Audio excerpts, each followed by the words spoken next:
Assalamu alaikum. Here our topic is balance of payments and its importance.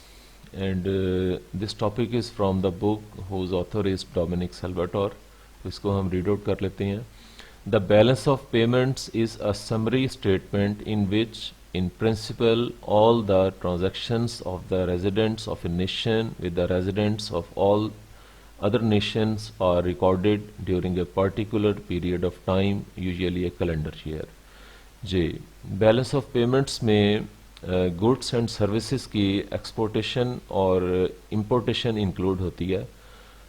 आजकल की दुनिया में तकरीबन दुनिया का हर मुल्क अशिया और ख़िदमात की बरामदात कर रहा है और इसी तरह अशिया और ख़िदमात की दरामदात कर रहा है.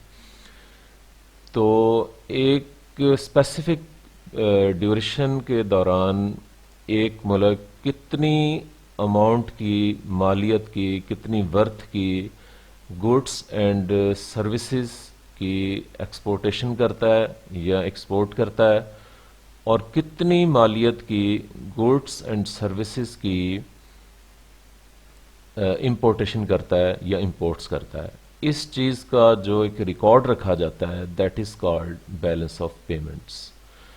और अमेरिका में जो है, अमेरिका समेत कुछ ममालिक में ये रिकॉर्ड क्वार्टरली रखा जाता है, यानी 3 मंथ की बेस पर रखा जाता है और हर अगले 3 मंथ में इसको दोबारा रिवाइज किया जाता है.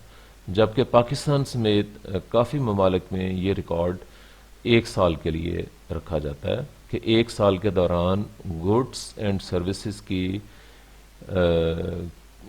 कितनी मालियत की एक्सपोर्ट्स हुई हैं और कितनी मालियत की इंपोर्ट्स हुई हैं. बैलेंस ऑफ पेमेंट्स को का कंसेप्ट बेटर तौर पे अंडरस्टैंड करने के लिए एक और कंसेप्ट है that is called balance of trade.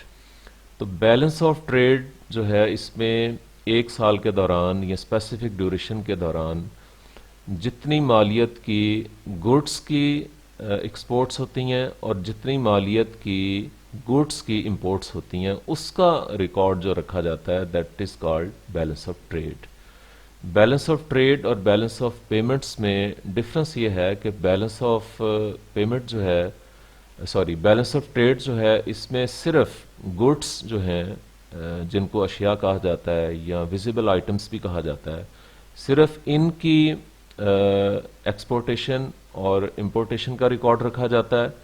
जबकि बैलेंस ऑफ पेमेंट्स में गुड्स के साथ साथ जो सर्विसेज होती हैं उनका भी बरामदात का और दरामदात का रिकॉर्ड रखा जाता है. So balance of payments is a wider concept as compare to balance of trade. So next question is कि what is the importance of balance of payments.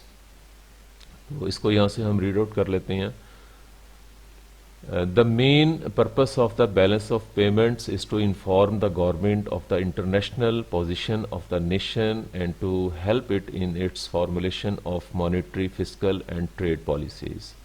यानी बैलेंस ऑफ पेमेंट्स को जो डिपार्टमेंट डील करता है तो वो government को intimate करता है, गवर्नमेंट को इन्फॉर्म करता है कि इंटरनेशनली उस मुल्क की बैलेंस ऑफ पेमेंट्स की क्या सूरत हाल है. तो गवर्नमेंट को बैलेंस ऑफ पेमेंट्स की अदाद-ओ-शुमार और उसका जो करंट सिचुएशन है उसको देख के फिर गवर्नमेंट ने मॉनेटरी पॉलिसी बनानी होती है, फिस्कल पॉलिसी बनानी होती है, ट्रेड पॉलिसी बनानी होती है. तो इन पॉलिसीज़ को की फार्मूलेशन में, इन पॉलिसीज़ को बनाने में बैलेंस ऑफ पेमेंट्स की जो सूरत हाल होती है उससे काफ़ी गाइडलाइन मिलती है. Governments also regularly consult the balance of payments of important trade partners in making policy decisions.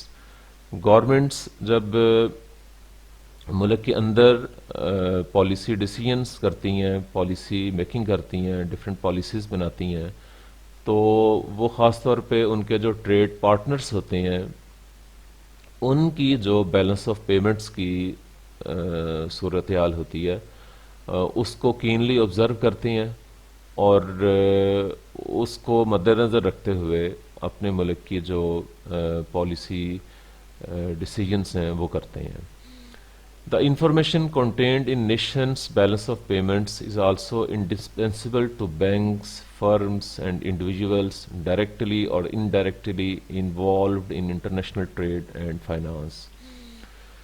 یعنی ایسے تمام بینکس، فرمز اور انڈیویجولس جو ڈائریکٹلی اور انڈائریکٹلی انٹرنیشنل ٹریڈ اور فائنانس کو ڈیل کرتے ہیں، ان کو بھی بیلنس آف پیمنٹس جو ہے اس کے اعداد و شمار اور اس کا سٹیٹس اس کے بارے میں انفارمیشن رکھنا مسٹ ہوتا ہے، انڈسپنسبل ہوتا ہے، ان کو گائیڈ لائن ملتی ہے.